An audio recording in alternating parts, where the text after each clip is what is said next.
What is the latest with the U.S. men's national team that you want to talk about now that they've got a new man in charge? I like it. You know me, I've always asked the question, and I still do, why did it take Copa America disaster to bring in someone of Mauricio Pochettino's pedigree? I would have done it right after 22. Yes. I've always been on the record that no manager at the international level should get back-to-back tenures because complacency settles in. It's the same messenger, all of that. Mauricio Pochettino is the highest, I would say, established manager that the U.S. men have ever had. And yet I still feel like time is of the essence, and it's going to be difficult. There's two things that concern me right now.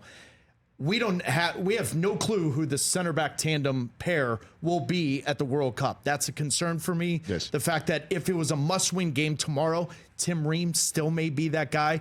If the World Cup comes around, he's going to be, 39.5, 40? I don't think that's good enough.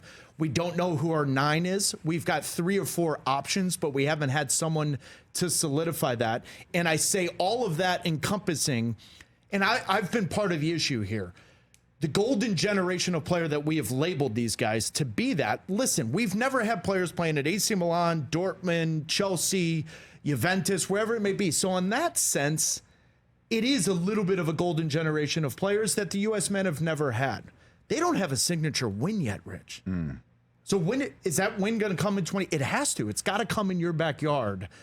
I still have concern about the team. I have from the beginning, just because I just think the U.S. Soccer Federation has wasted a little time to prepare this team, and I think Pochettino's up against it regarding time and getting them together. But don't they have the manager right?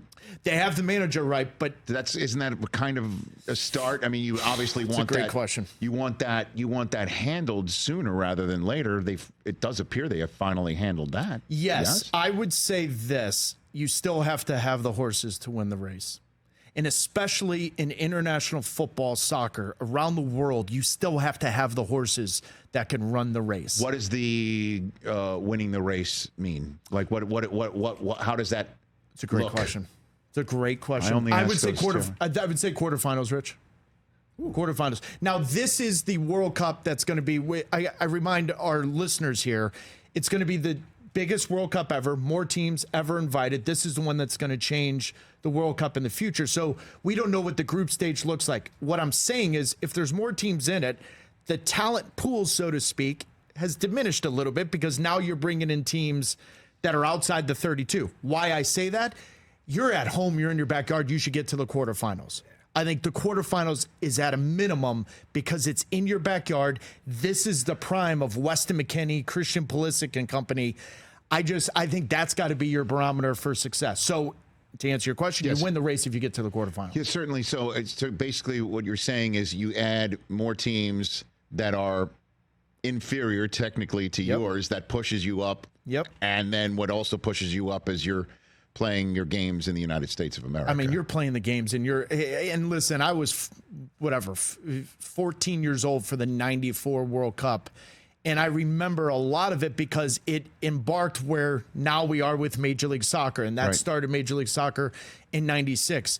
26 is going to be unlike anything we've ever seen because now the infrastructure is there. All of us in this room can watch any soccer game in the world. 5 years ago, we couldn't do that. So it's the rocket ship to the moon, as Eddie Q of Apple would say, because now everything, the foundation is here now for that thing to grow. 94 World Cup, we needed to lay the foundation. Now we have the foundation. You're in your backyard, Rich. Mm-hmm. It's got to be the quarterfinals or bust, in my opinion. And then the Olympics are right here in town 2 years later. I know. In the Rose Bowl. I know. Really good. Yeah. And finally, they're going to put in new bathrooms into the Rose Bowl. Yeah, I know the Rose Bowl is going through a total renovation project. That was a tough one. I did July 4th there, let's just say. Hey, listen, man. New toilet would be welcomed. It's all coming. Don't you worry. The plumbing's coming. We're big fans of the Rose Bowl around here. I love that place. And our buddy Deedon, I'm sure you've met him as well. Deedon Brozino. I mean, he is one of my favorite people. We do the run there every year. We root for the Rose Bowl. We got have you ever played in the Rose Bowl? Yeah, we did, because that's where the LA Galaxy's first stadium was. He's got to sign the seats. Sign the seats. Chris Brockman behind him. We've got 2 Rose Bowl seats, courtesy of the Rose Bowl and Deedon. And 2002, we played on there? July 4th, I think. Oh, you know what you should do? Just cross out Troy Aikman's name and put yours in there. I'll do that. Yeah, it's perfect. No problem.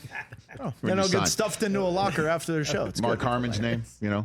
Catch the Rich Eisen Show every single day on the Roku Channel, 12 to 3 Eastern, for free.